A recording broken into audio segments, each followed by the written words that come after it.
Hello everyone, નમસ્તે બધાને. ફરી એક વખત આપ સૌનું સ્વાગત છે યુટ્યુબના માધ્યમથી. જે આપણી જુદા જુદા ટૉપિકની સિરીઝ ચાલી છે તેને તમે લોકોએ ખૂબ ઘેરો પ્રતિસાદ આપેલો છે, તો તે બદલ આપ સૌનો હું હૃદયપૂર્વક આભાર માનું છું. અને સાથે સાથે તમારી લોકોની ડિમાન્ડ ઉપર જ આ સેકન્ડ ટૉપિક હું લઈ આવી છું. કોમ્પિટિટિવ એક્ઝામની જીપીએસસીની તૈયારી કરતા એક ભાઈ દ્વારા આ ડિમાન્ડ આવેલી છે.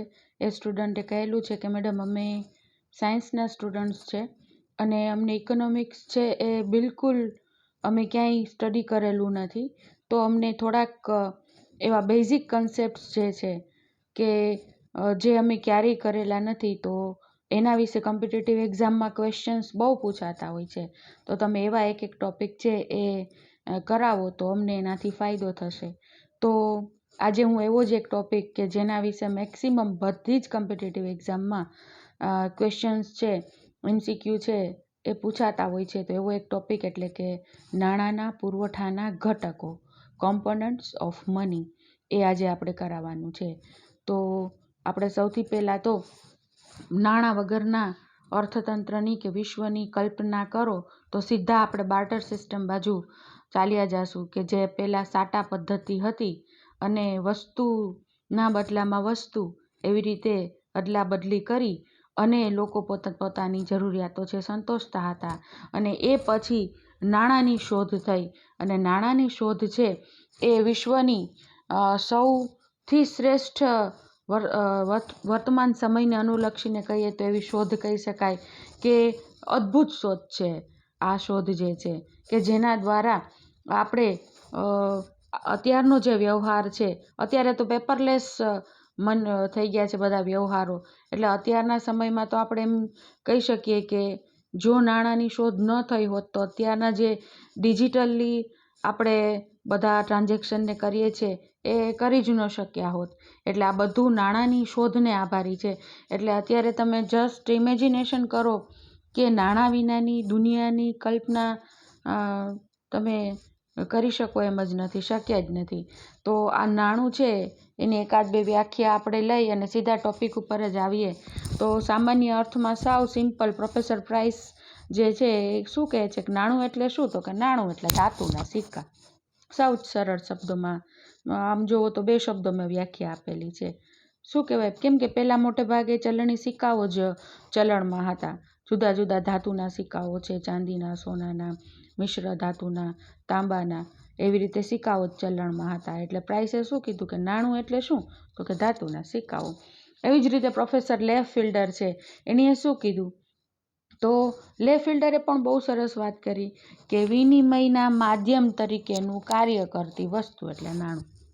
ટ્રાન્ઝેક્શન થાય છે, વિનિમય કરીએ છીએ, અદલ બદલ, લેવડ દેવડ જેના દ્વારા સરળતાથી થઈ શકે છે. નાણું ચૂકવી અને આપણે ગુડ્સ એન્ડ સર્વિસીસ, વસ્તુઓ અને સેવાઓ છે ઇઝીલી કન્ઝ્યુમ કરી શકીએ છીએ, આપણે એનું કન્ઝપ્શન કે વપરાશ કરી શકીએ છીએ. તો સરળ શબ્દોમાં આપણે પ્રોફેસર પ્રાઇસ અને લે ફિલ્ડરની વ્યાખ્યા છે એ આપણે કરી. અને આવી તો ઘણી બધી વ્યાખ્યા છે એ અર્થશાસ્ત્રમાં આવેલી છે, પણ આજેનો આપણો જે મહત્ત્વનો ટૉપિક છે નાણાંના પુરવઠાના ઘટકો, કોમ્પોનન્ટ્સ ઓફ મની. તો નાણાંનો પુરવઠો છે એના ઘટકો જોઈએ એ પહેલાં આપણે જોવું જોઈએ કે નાણાંનો પુરવઠો છે શું છે અને નાણાંના પુરવઠાનું મહત્ત્વ શું છે.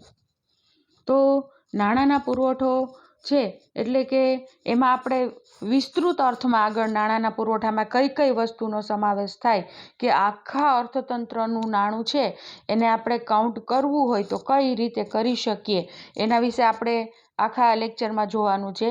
પહેલાં આપણે જોઈએ કે નાણાંનો પુરવઠો છે એનું કાઉન્ટિંગ, એની ગણતરી, એ અર્થતંત્રમાં કુલ નાણાંનો પુરવઠો કેટલો છે એની ગણતરી શા માટે કરવી જોઈએ. એટલે આપણે અર્થતંત્રમાં નાણાંનો પુરવઠો છે એનું જે ગણતરી કરીએ છીએ એનું મહત્ત્વની વાત કરીએ તો જો આ ગણતરી થતી હોય અને રિઝર્વ બેન્ક ઓફ ઇન્ડિયાના ધ્યાનમાં આવે કે અર્થતંત્રમાં નાણાંનો પુરવઠો છે એ પુષ્કળ વધી ગયો છે, ચીજવસ્તુઓ અને સેવાઓની કમ્પેરિઝનમાં કે નાણાંની માંગની કમ્પેરિઝનમાં નાણાંનો પુરવઠો છે એ પુષ્કળ પ્રમાણમાં વધી ગયો છે, તો એનું પરિણામ શું આવશે? ચીજવસ્તુઓના ભાવો છે સતત ઊંચકાશે, એટલી હદે ઊંચકાશે કે અર્થતંત્રમાં ફુગાવો જોવા મળશે અને એ ઇન્ફ્લેશન આવી જશે અર્થતંત્રમાં. તો એ ઇન્ફ્લેશન છે એમાં શું હોય કે ચીજવસ્તુઓ અને સેવાઓની ભાવ સપાટીમાં સતત વધારો થતો હોય કે એટલી હદે એના વધારે તમે ફુગાવો ભણ્યા જશો કે ઘોડાપુર ફુગાવા સુધી આપણે ભણેલા છે. તો એ ફુગાવાની પરિસ્થિતિ અર્થતંત્રમાં ન સર્જાય અને અર્થતંત્રમાં સમતુલા રહે એના માટે નાણાંના પુરવઠાનું મહત્ત્વ છે એનો અભ્યાસ કરવો જરૂરી છે. એવી જ રીતે જો અર્થતંત્રમાં નાણાંનો પુરવઠો સાવ ઘટી જ જાય તો શું થાય? તો ફરી પાછું રિઝર્વ બેન્ક ઓફ ઇન્ડિયા છે એના ધ્યાનમાં આવે કે અર્થતંત્રમાં નાણાંનો પુરવઠો છે ઘટી ગયો છે, તો રિઝર્વ બેન્ક જે નાણાકીય નીતિ મોનેટરી પોલિસીનું જે સંચાલન કરે છે કે નેક્સ્ટ અર્થતંત્રમાં કેવી પરિસ્થિતિ છે, નાણાંનો પુરવઠો વધુ છે કે ઓછો છે, એના આધારે નાણાકીય નીતિ એટલે કે મોનેટરી પોલિસી છે એ રિઝર્વ બેન્ક બનાવતી હોય છે. તો હવે શું કરવું પડશે? નાણાંનો પુરવઠો ઘટી ગયો છે તો લોકોના હાથમાં વધુ નાણું છે આપવું પડશે. તો અર્થતંત્રમાં ધીમે ધીમે નાણાંનું પ્રમાણ જો વધારવામાં આવશે તો ફરી પાછું આપણે એ મંદીની પરિસ્થિતિમાંથી બહાર નીકળી શકશું. એટલે કે લોકો મેક્સિમમ લોકોના હાથમાં નાણું આવે, લોકો એનું ઇન્વેસ્ટમેન્ટ કરે અને એમાંથી રોજગારી ઊભી થાય અને લોકોની આવક થાય અને ફરી પાછું એનું વપરાશ કરે ને એ વપરાશમાં જે માંગ કરે એ આનુષંગિક વપરાશી ચીજ વસ્તુઓને લગતા આનુષંગિક ઉદ્યોગોની એનાથી શરૂઆત થઈ શકે. તો આ બધા માટે નાણાંનો પુરવઠો છે એનો અભ્યાસ કરવો જરૂરી છે. ને કોઈ પણ અર્થતંત્ર હોય એમાં સ્ટેબિલિટી એટલે કે સ્થિરતા હોવી જરૂરી છે. સ્થિરતા શું કામને જરૂરી છે? કેમ કે કોઈ પણ અર્થતંત્રનો હેતુ હંમેશા સ્થિરતા સાથે આર્થિક વિકાસ કરવાનો હોય છે, પણ જનરલી એવું થઈ શકતું નથી. ફુગાવો અથવા મંદીના ચક્રો છે કે મંદીના પરિબળો કે વલણો છે સતત કોઈ બધા અર્થતંત્રમાં જોવા મળતા હોય છે. તો આપણે સ્થિરતા બે પ્રકારની હોય છે, ઇન્ટરનલ અને એક્સટર્નલ, એટલે કે આંતરિક સ્થિરતા અને બાહ્ય સ્થિરતા.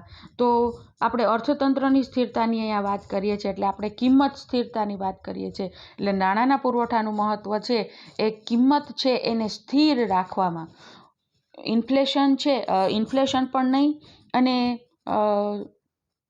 ડિફ્લેશન પણ નહીં, એટલે કે ફુગાવો પણ નહીં અને મંદી પણ નહીં, પણ કિંમતમાં સ્થિરતા જળવાઈ રહે એના માટે પણ નાણાંના પુરવઠાનું મહત્ત્વ છે એ રહેલું છે. હવે આપણે નાણાંના પુરવઠાના ઘટકો જોઈએ તો આપણે એમાં તમે સાંભળેલું જ હશે કે M1, M2, M3 અને M4 આ 4 પ્રકારના નાણાંના ઘટકો છે અને એમાં એક M0 છે એને આપણે ઉમેરી શકીએ. તો આ બધું મારો હેતુ એવો છે કે જે લોકો ઇંગ્લિશ મીડિયમમાં સ્ટડી કરેલું હોય એ લોકો પણ કરી શકે. એટલે ગુજરાતી અને ઇંગ્લિશ બંનેમાં મેં મેક્સિમમ સમજાવવાની ટ્રાય કરી છે. એટલે સૌ પ્રથમ આપણે ગુજરાતીમાં આપણે જોઈએ M1, M2, M3, M4 એ શું છે. તો M1, M2, M3, M4 એને નાણાંના પુરવઠાના ઘટકો કહેવાય છે. અને સૌ પ્રથમ આ વર્ગીકરણ જે 4 ભાગમાં વહેંચાયેલું છે M1, M2, M3, M4 એ રિઝર્વ બેન્ક દ્વારા એપ્રિલ 1977માં લાગુ કરવામાં આવ્યું.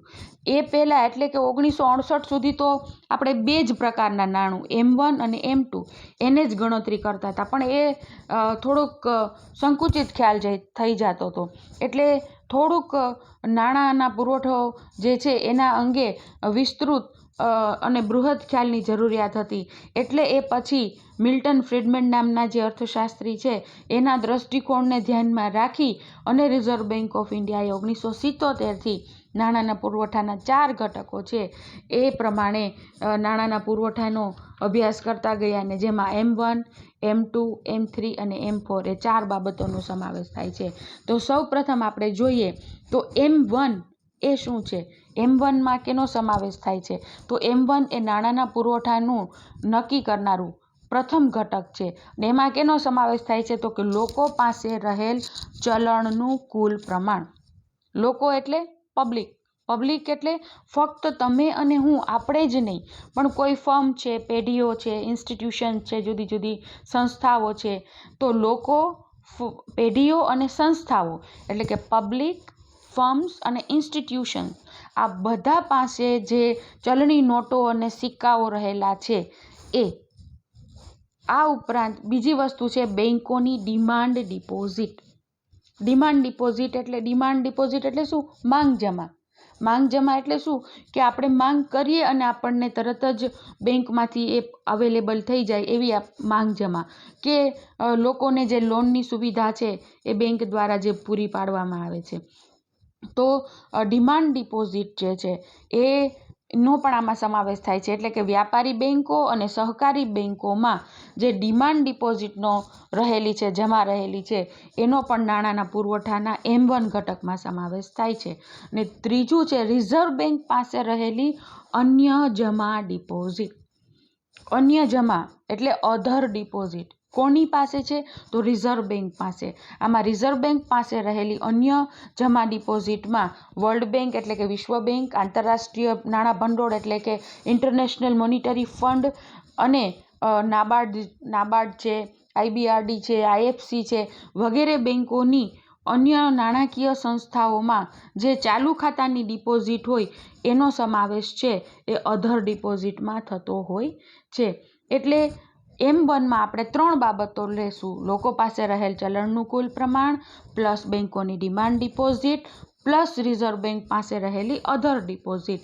એટલે કે લોકો પાસે જે ચલણ છે એને આપણે શું કહીએ? Currency with public. એટલે પહેલું શું થશે? Currency C, plus demand deposit DD. C plus DD plus reserve bank પાસે રહેલી અન્ય જમા ડિપોઝિટ OD. એટલે તમે M1 ને શોર્ટમાં યાદ રાખવું હોય તો કઈ રીતે યાદ રાખી શકો? M1 is equal two C plus DD plus OD. એટલે હવે M1 તમને ક્લિયર થઈ ગયું હશે. તમને એવું પૂછાય MCQમાં કે M1માં નીચેનામાંથી કયા નાણાંનો સમાવેશ નથી થતો? તો આ 3 આપેલા હોય અને ચોથું અલગ આપેલું હોય તો જો તમને આ 3 વિશે ખ્યાલ હોય તો તમે જે ચોથું ઓડ જે ઓપ્શન છે એ તરત જ તમે ઓળખી અને સાચો આન્સર છે આપી શકો. તો આવી રીતે M1 છે એમાં C પ્લસ DD પ્લસ ODનો સમાવેશ થાય છે. હવે આપણે જોઈએ M2. તો M2 એ નાણાંના પુરવઠાને નક્કી કરનારું સેકન્ડ કોમ્પોનન્ટ છે, બીજું ઘટક છે. અને આમાં એટલે કે M2માં M1 તો આવી જ જાય છે. M1 એટલે શું? લોકો પાસે રહેલા ચલણી નોટો અને સિક્કાઓનું પ્રમાણ, બેંકોની ડિમાન્ડ ડિપોઝિટ અને રિઝર્વ બેંકની અધર ડિપોઝિટ ની સાથે સાથે M1 plus post office savings bank deposit. એટલે પોસ્ટ ઓફિસના જે સેવિંગ્સ એકાઉન્ટમાં જે ડિપોઝિટ રહેલી છે એ PO તરીકે આપણે એને post office savings bank deposit છે અને શોર્ટમાં આપણે PO તરીકે ઓળખીએ. તો M1 પ્લસ PO અથવા તો PO savings bank deposit, post office savings bank deposit. તો હવે તમને M1 તો યાદ રહી ગયું. હવે M2 એટલે શું? તો M2 એટલે M1 plus post office savings bank deposit. હવે M3 છે એ નાણાંના પુરવઠાનું ત્રીજું મહત્વનું નાણાંના પુરવઠાને નક્કી કરનારું કોમ્પોનન્ટ એટલે કે ઘટક છે. અને એમાં પણ M1 તો આવશે જ, આમાં બાય મિસ્ટેક M2 લખેલો છે, પ્રિન્ટ મિસ્ટેક છે. M3માં M1 તો રહેશે જ, સાથે સાથે શું લઈ લીધું છે? વ્યાપારી બેન્કો અને સહકારી બેન્કો એટલે કે કમર્શિયલ બેંક અને કોઓપરેટિવ બેંકમાં જે ટાઈમ ડિપોઝિટ રહેલી છે TD. ટાઈમ ડિપોઝિટ એટલે શું? કે લોંગ ટર્મ માટે લોકોએ જે નાણું છે જમા કરેલું, એની સેવિંગ્સ જમા કરેલી હોય, ફિક્સ ડિપોઝિટ તરીકે પણ જેને આપણે ઓળખીએ છીએ, 1 વર્ષ, 3 વર્ષ, 5 વર્ષ, 10 વર્ષ માટે જે ટાઈમ ડિપોઝિટ જમા કરેલી હોય તો એનો સમાવેશ થાય છે. એટલે M3માં શું આવશે? M1 પ્લસ વ્યાપારી બેન્કો અને સહકારી બેન્કોમાં રહેલી ટાઈમ ડિપોઝિટ. એટલે M3 is equal two M1 plus TD, time deposit. અને M4 એ નાણાંના પુરવઠાને નક્કી કરનારું ચોથું ઘટક છે. અને M4માં M3 એટલે કે M1 પ્લસ વ્યાપારી બેન્કો અને સહકારી બેન્કોમાં રહેલી ટાઈમ ડિપોઝિટ. એટલે M3 તો આવશે જ, plus post office time deposit કે પોસ્ટ ઓફિસ ઓલ ડિપોઝિટ. એટલે કે એમાં સેવિંગ્સ એકાઉન્ટ આવી જાય છે અને ટાઈમ ડિપોઝિટ આવી જાય છે. એટલે M3 plus POTD, post office, all post office deposit, એવું એમાં આવશે. તો આ આપણે જોયા. હવે તમે એને શોર્ટમાં સરળતાથી સમજી શકશો. યાદ રાખવા માટે ઇઝીલી આ એક સ્લાઇડના આધારે તમને નાણાંના પુરવઠાના બધા જ ઘટકો છે એ યાદ રહી જશે. તો હવે એમાં જોઈએ તો સૌથી પહેલાં તો મેં M0 લખેલું છે. તો તમે કહેશો કે મેડમ આગળ તો M0 નથી, પણ નાણાંના પુરવઠાના ઘટકની જ્યારે ગણતરી કરીએ ત્યારે તો M1, M2, M3, M4નો સમાવેશ થાય છે. પણ M0 છે એ પણ અર્થતંત્રમાં વર્ચસ્વ ધરાવે છે. શું વર્ચસ્વ ધરાવે છે? તો M0 છે એને હાઈ પાવર્ડ મની તરીકે ઓળખવામાં આવે છે. અને એમાં કેનો સમાવેશ થાય છે? તો કરન્સી ઇન સર્ક્યુલેશન, એટલે કે ચલણમાં જે કરન્સી રહેલી છે એની સાથે સાથે બેન્કર્સ ડિપોઝિટ, એટલે કે જુદી જુદી જે બેંક છે તો એ બેંક જે છે એનો જે માલિક છે એને આપણે બેન્કર કહીએ. તો એ બેન્કરની ડિપોઝિટ RBIમાં as a cash reserve ratio જમા છે. એટલે કે બેન્કર્સ ડિપોઝિટ્સ વિથ RBI, એટલે કે CRR plus other deposit with RBI. આપણે હમણાં જ અધર ડિપોઝિટની વાત M1માં કરી હતી. તો હાઈ પાવર્ડ મની છે એમાં કેનો સમાવેશ થાય છે? તો આપણે એને લખી શકીએ હાઈ પાવર્ડ મનીને આપણે શોર્ટમાં H તરીકે ઓળખીએ. તો H is equal to currency with public plus reserve money. Reserve મનીમાં આપણે કેશ બેન્કર્સની CRR એટલે કે કેશ રિઝર્વ રેશિયો લઈ લીધો અને RBIની જે અધર ડિપોઝિટ છે એ લઈ લીધી છે. એટલે H is equal two CP plus R. હવે આપણે જોઈએ M1. M1માં તમને યાદ જ હશે C plus DD plus OD. તો M1 જે છે, M1 અને M2 એ બંને નેરો મની તરીકે ઓળખાય છે, સંકુચિત નાણું. M1, M2 શું છે? એ નેરો મની તરીકે ઓળખાય છે. અને M1, M2 શું છે? તો people are making to large transaction. M1માં વધારો થયો છે એવું જો કહેવામાં આવે અર્થતંત્રમાં તો એનો મતલબ શું થાય? કે લોકો દ્વારા પીપલ આર મેકિંગ, લોકો છે એ ટ્રાન્ઝેક્શન કરવા માટે, પોતાની જરૂરિયાતો સંતોષવા માટે પુષ્કળ પ્રમાણમાં ટ્રાન્ઝેક્શન કરી શકે એના માટે પોતાની પાસે કેશ મની વધુ પ્રમાણમાં રાખે છે. એટલે તમને એમ થાય ને કે શું કામને આની ગણતરી કરવી જોઈએ? તો જો M1નું પ્રમાણ વધતું હોય તો સરકારને ખબર પડી જાય કે હા, લોકો ટ્રાન્ઝેક્શન કરવાના મૂડમાં છે અને સરકાર એ મુજબની પોલિસી છે, નાણાકીય નીતિ છે એ ઘડે છે. તો M1 જે છે, M1 અને M2 છે એ નેરો મની તરીકે ઓળખાય છે. હવે આપણે જોઈએ M3 અને M4. તો આપણે M1 જે છે એમાં શું જોયું? C plus DD plus OD. M2માં આપણે શું જોયું? M1 તો આવશે જ, plus post office time deposit, savings deposit. એ અહીંયા થોડુંક નાના અક્ષરે થઈ ગયું છે. આ છે M1. પેન લેવાની ભૂલાઈ ગઈ. M1 છે તો એમાં આપણે કઈ બાબત આવશે? C plus DD plus OD. M2માં શું આવશે? તો M1 તો આવશે જ, સાથે સાથે પોસ્ટ ઓફિસ સેવિંગ્સ આવશે. અને M3માં શું આવશે? તો M1 એટલે કે M1 તો આવશે જ, સાથે સાથે કમર્શિયલ બેંક અને કોઓપરેટિવ બેંકની ટાઈમ ડિપોઝિટ એટલે M1 પ્લસ TD. અને M4માં શું આવશે? તો M4માં આ M3 તો આવશે જ, સાથે સાથે પોસ્ટ ઓફિસની savings deposit, time deposit, all post office deposit એમાં આવશે. એટલે આવી રીતે હવે તમને એમ થશે કે શું કામને M1 અને M2 છે એને આપણે નેરો મની કહીએ છીએ? શું કહીએ છીએ? M1, M2 ને આપણે નેરો કહીએ છીએ. તો નેરો કહેવાનું રીઝન એ છે કે એમાં ફક્ત તમારા અને મારા હાથમાં જે ચલણી નોટો ને સિક્કાઓ રહેલા છે એનો જ સમાવેશ થાય છે. અને સાથે સાથે આપણે એમાં બેન્કર્સની ડિપોઝિટ લીધી છે, પણ એ તો ત્યાં રિઝર્વ છે. તો સંકુચિત થઈ ગયો ને એનું અર્થઘટન, કે તમારા ને મારા હાથમાં રહેલા ચલણી નોટો ને સિક્કાઓ છે.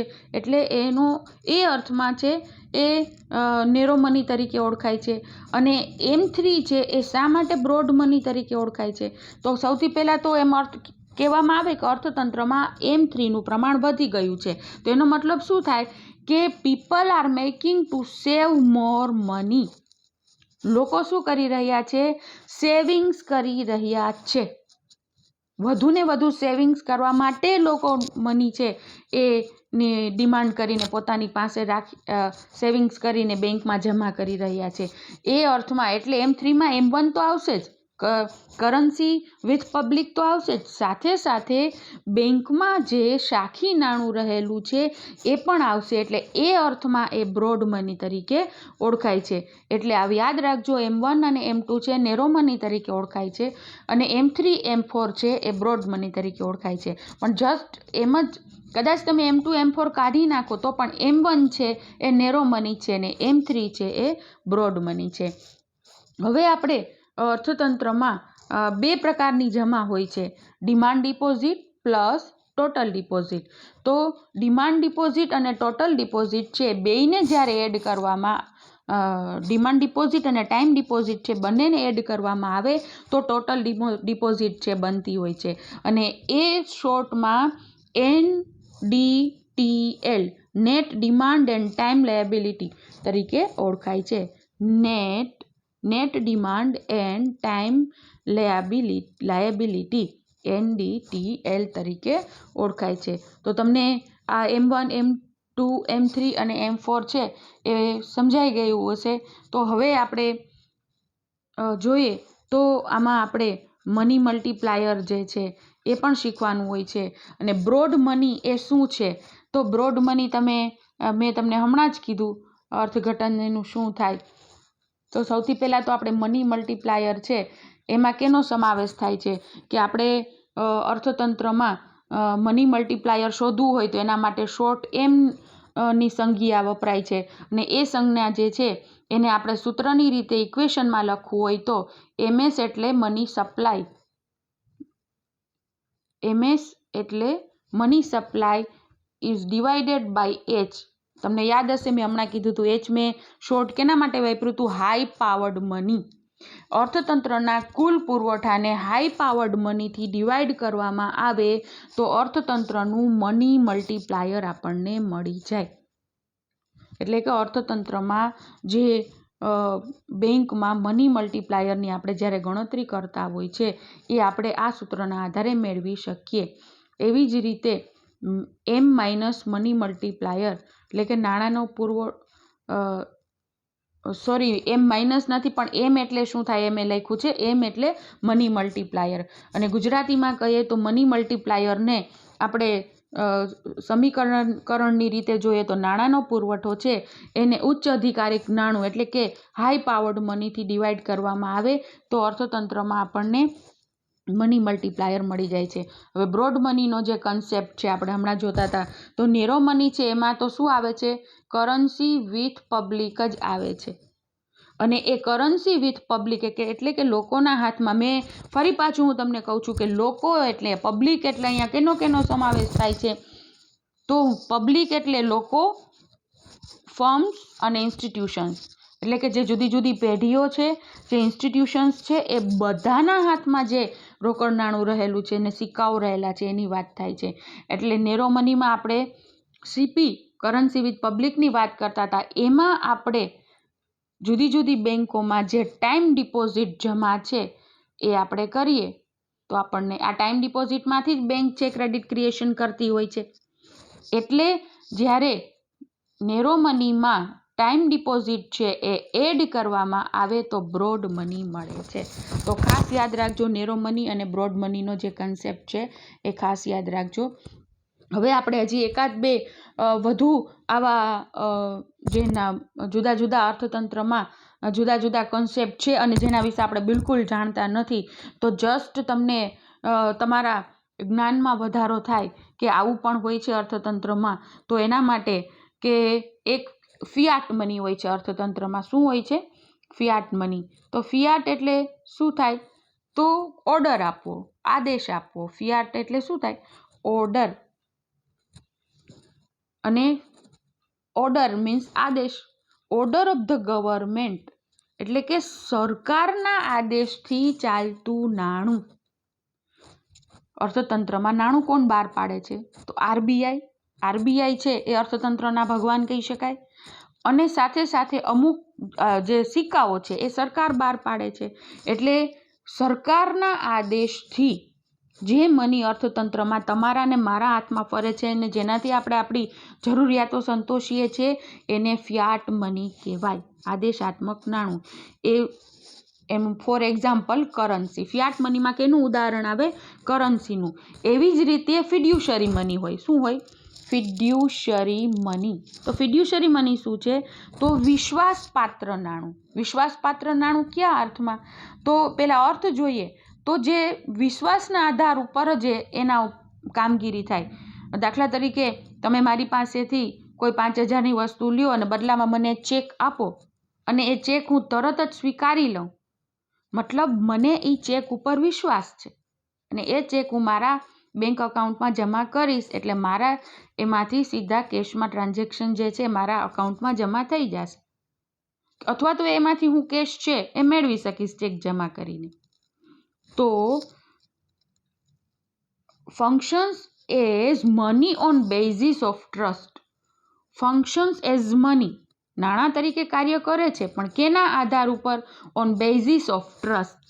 જે વિશ્વાસના આધારે જે નાણાંની કામગીરી, જે નાણું કામગીરી કરે છે એને આપણે ફિડ્યુશરી મની તરીકે ઓળખીએ છીએ. દાખલા તરીકે ચેક. તો તમને ફિયાટ મની અને ફિડ્યુશરી મની છે એ ક્લિયર થઈ ગયું હશે. જો આપણે ફક્ત નાણાંના પુરવઠાના ઘટકો M1, M2, M3, M4 એટલે સુધી જ ન ભણતા આપણે હાઈ પાવર્ડ મની M0 પણ લઈ લીધું, નેરો મની અને બ્રોડ મનીનો કન્સેપ્ટ પણ લઈ લીધો, ફિયાટ મની અને ફિડ્યુશરી મની શું છે એના વિશે પણ આપણે સમજાવવાનો પ્રયત્ન કર્યો છે. તો નેક્સ્ટ આપણે જોઈએ તો તમે જોઈ રહ્યા હશો કે હવે આપણે કેવું હોય કે અર્થતંત્રમાં નાણાંનો પુરવઠો કુલ કેટલો છે? તો શું કરવાનું? તો ફરી પાછું M1 plus M2 plus M3 plus M4. જો તમે વિડીયો બરાબર જોઈ રહ્યા હો તો મનમાં યાદ કરો M1માં શું આવશે? તમને સ્લાઇડમાં સામું દેખાય જ છે. M1માં આપણે શોર્ટમાં કીધું હતું currency with public C plus DD plus OD. M1. M2માં શું કીધું હતું આપણે? M2માં M1 plus post office savings bank deposit. M3માં શું કીધું હતું? તો M1 પ્લસ કમર્શિયલ અને કોઓપરેટિવ બેંકની ટાઈમ ડિપોઝિટ. અને M4માં શું કીધું હતું? તો M3 plus post office time deposit. એકદમ સરળતાથી યાદ રહી જશે ધ્યાન રાખીને તમે જો સમજશો તો. અને આ બધાને તમે જ્યારે આવી રીતે ગુજરાતીના અર્થ સાથે આવી રીતે જ્યારે તમે ટોટલ કરો છો, તમે જોઈ રહ્યા છો આ બધાને તમે, સોરી આ બીજી સ્લાઇડ છે, બીજી સ્લાઇડ આવી ગઈ છે. આને તમે ટોટલ કરો M1, M2, M3, M4 તો આપણને શું મળે? Money supply. શું મળે? Money supply.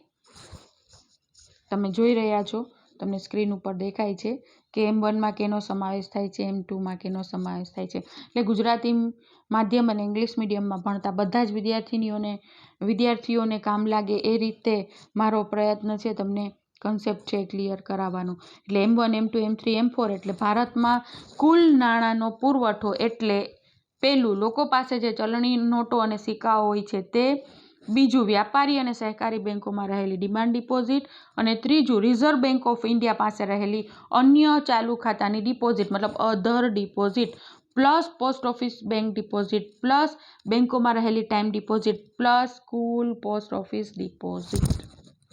ક્લિયર? હવે આપણે આગળ જોઈએ તો વિકસિત દેશોમાં M1 કરતાં M2 અને M3નું પ્રમાણ શા માટે વધારે છે?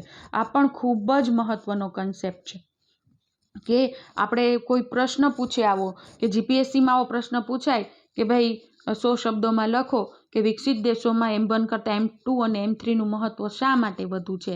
તો એના બે કારણ છે.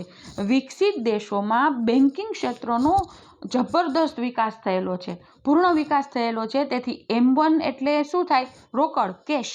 એટલે એ લોકો કેશ મનીનો યુઝ કરવાને બદલે બધે M2 દ્વારા એટલે કે શાખી નાણાં દ્વારા જ મોટાભાગના પોતાના ટ્રાન્ઝેક્શન છે કરતા હોય છે. પેપરલેસ મની બધે કાર્ડનો જ ઉપયોગ કરતા હોય છે. ક્યાંય એને રોકડ નાણું છે, કેશ ડિપોઝિટ છે કરવી પડતી જ હોતી નથી. એટલે ત્યાં બેન્કિંગ ક્ષેત્રનો વિકાસ વધુ છે ને સાથે સાથે વિકસિત દેશોમાં બ્લેક મની કાળા નાણાંનો ઉપયોગ ખૂબ ઓછા પ્રમાણમાં થતો હોય છે. કેમ કે ક્યાંયથી રોકડ ટ્રાન્ઝેક્શન થતું જ નથી. જે કાંઈ વ્યવહારો થાય છે એ વ્હાઇટના જ હોય છે.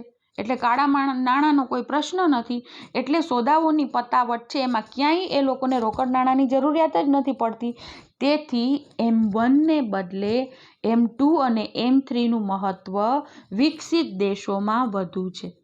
2 કારણો આપણે કીધા. પહેલું, વિકસિત દેશોમાં બેન્કિંગ ક્ષેત્રનો ખૂબ જ વિકાસ થયેલો છે ને બીજું, વિકસિત દેશોમાં કાળા નાણાંનો ઉપયોગ ખૂબ ઓછા પ્રમાણમાં થાય છે. તો હવે આ ક્વેશ્ચનને થોડુંક રિવર્સ કરી નાખું કે ભારત જેવા વિકાસતા દેશોમાં M2 અને M3 કરતાં શા માટે M1નો વધારે ઉપયોગ થાય છે? તો હવે તમે ઇઝીલી સમજી શકો છો કે ભારત જેવા વિકસતા દેશોમાં બેન્કિંગ ક્ષેત્રનો વિકાસ ઓછો થયેલો છે અને તેથી M1 એટલે કે રોકડ નાણાંમાં જ મોટાભાગના બધા જ વ્યવહારો કે સોદાઓ કે ટ્રાન્ઝેક્શન થાય છે. અને બીજું કે વિકસતા દેશોમાં ભારત જેવા દેશોમાં કાળા નાણાંનો ઉપયોગ પુષ્કળ પ્રમાણમાં કરવામાં આવે છે. એટલે એ લોકો પેપરલેસ મની કે ડિજિટલ મનીનો ઉપયોગ કરતા નથી. જો એવું કરે તો કાળું નાણું નાખે ક્યાં? કાળા નાણાંના વ્યવહારો કઈ રીતે થઈ શકે? એટલા માટે ભારત જેવા વિકસતા દેશોમાં M1 છે એનો M2 અને M3 કરતાં વધુ ઉપયોગ થાય છે. 2 કારણો. ભારત જેવા વિકસતા દેશોમાં બેન્કિંગ ક્ષેત્રનો વિકાસ ઓછો થયેલો છે અને કાળા નાણાંનું સમાંતર અર્થતંત્ર ભારતમાં છે કે જેટલું વ્હાઇટ મની છે એટલું જ બ્લેક મની છે. અને આ સમાંતર અર્થકારણનો જે પ્રશ્ન છે એ ભારતનો અત્યારના ખૂબ જ અઘરો કહી શકાય એવો પ્રશ્ન છે. એ જ હવે આપેલું છે કે જ્યારે વિકાસ સાધતા દેશોમાં શા માટે ભારતમાં M1નું મહત્ત્વ વધુ છે. તો મેં આપેલું જ છે કે તમને હમણાં જ મેં કરાવી દીધું છે કે 2 નંબરના કાળા નાણાંનો ખૂબ જ ઉપયોગ થાય છે અને એટલે આ કાળું નાણું રોકડમાં જ ચૂકવવું પડે. એના પેપરલેસ વ્યવહારો હોય જ નહીં. એટલે M2ને બદલે ભારતમાં M1નો ઉપયોગ વધુ થાય છે.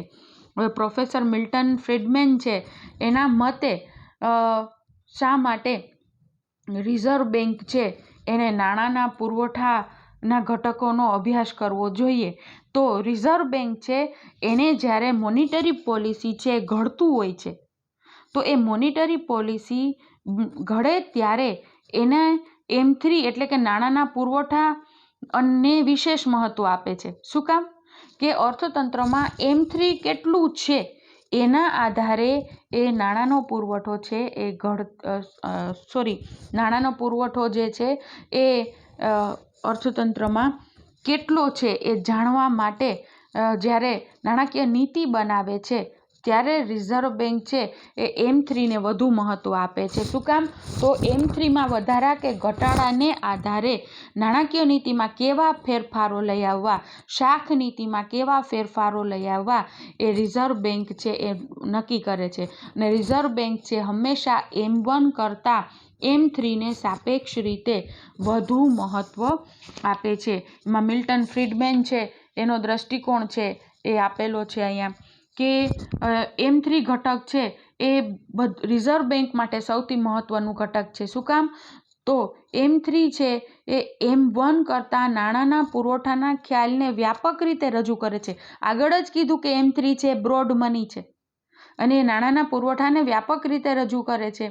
અને M3ના આધારે શાખ નિયંત્રણનું કાર્ય છે સરળતાથી થઈ શકે છે. આપણે શાખ નિયંત્રણના સાધનો હોય છે. નાણાકીય નીતિ ઘડવામાં આવે ત્યારે શાખ નિયંત્રણના જે સાધનો હોય છે ગુણાત્મક શાખ નિયંત્રણ અને પરિમાણાત્મક શાખ નિયંત્રણ. એટલે કે આ શાખ નિયંત્રણના આધારે અર્થતંત્રમાં ફુગાવો છે તો કયા પ્રકારનું શાખ નિયંત્રણ કરવું અને અર્થતંત્રમાં મંદી છે તો શાખ નિયંત્રણ છે કઈ રીતે કરવું. એટલે અર્થતંત્રમાં નાણાકીય નીતિ ઘડતી વખતે રિઝર્વ બેંક છે એ આ નાણાંના પુરવઠાના ઘટકમાં M1 કરતાં M3ને વધુ મહત્ત્વ આપે છે, કે જેના M3ના આધારે શાખ નીતિમાં કેવા ફેરફારો કરવા એ સરળતાથી જાણી શકાય છે. M3માં વધારો થયો છે તો એ પ્રકારની શાખ નીતિ ઘડશે, M3માં ઘટાડો થયો છે તો એ પ્રકારની શાખ નીતિ છે એ ઘડશે. અને વિદેશમાં આ M1, M2, M3, M4 વગેરે ઘટકોને માપવા અને અંદાજવા માટે ત્યાં ઇન્ફોર્મેશન સિસ્ટમ ખૂબ ડેવલપ થઈ છે, જે આપણે ત્યાં તેનું પ્રમાણ ઓછું છે. એટલે આપણે ઓવરઓલ મિલ્ટન ફ્રીડમેનના બંને દ્રષ્ટિકોણ જોયા. વિકસિત દેશોમાં શા માટે M2, M3નો ઉપયોગ થાય છે વધુ, વિકસતા દેશોમાં શા માટે M1નો વધુ ઉપયોગ થાય છે. આ મિલ્ટન ફ્રીડમેનનો બીજો દ્રષ્ટિકોણ છે કે રિઝર્વ બેંક છે ને નાણાકીય નીતિનો અસરકારક અમલ માટે શા માટે એ M3ને વધુ મહત્ત્વ આપે છે, કેમ કે M3ના આધારે એ સરળતાથી શાખ નીતિ છે એ ઘડી શકે છે. તો અહીંયા આપણે M1, M2, M3, M4 નાણાંના પુરવઠાના જે ઘટકો છે એની વિસ્તારથી વાત કરી. હવે પછી નેક્સ્ટ ટોપિકમાં તમારે જો કંઈ કોઈ ટોપિક શીખવાની ઈચ્છા હોય તો તમે કમેન્ટ કરી શકો છો. અને જો તમને મારો આજનો જે પ્રયત્ન છે, જે પ્રયાસ કરેલો છે એ તમને જો ગમ્યો હોય તો તમે સરળતાથી એ બાબત છે એ કમેન્ટ થ્રુ મને જણાવી શકો છો. અને નવો કોઈ ટોપિક જો તમારે કરવો હોય તો પણ તમે મને કહી શકો છો. તો હવે નેક્સ્ટ નવા ટોપિક સાથે આવું, ત્યાં સુધી હું રજા લઉં એ પહેલાં એક વધુ તમને સૌને વિનંતી કે જો તમને મારો લેક્ચર ગમ્યો હોય તો મારી ચેનલને લાઈક કરો, શેર કરો અને સબસ્ક્રાઈબ કરો. અને ઘણા લોકો કહે છે કે નોટિફિકેશન નથી આવતા, તો ફરી એક વખત જોઈ લ્યો કે તમે સબસ્ક્રાઈબ કર્યું છે કે નહીં અને બેલ આઇકનને પ્રેસ કરી છે કે નહીં. પ્લીઝ બેલ આઇકનને પ્રેસ કરી લો, તો તમને નેક્સ્ટ મારા લેક્ચર જેમ જેમ આવતા જશે એમ તમને ખ્યાલ આવતો જશે. નવા લેક્ચર સાથે ફરી મળીએ, ત્યાં સુધી રજા આપો. નમસ્કાર.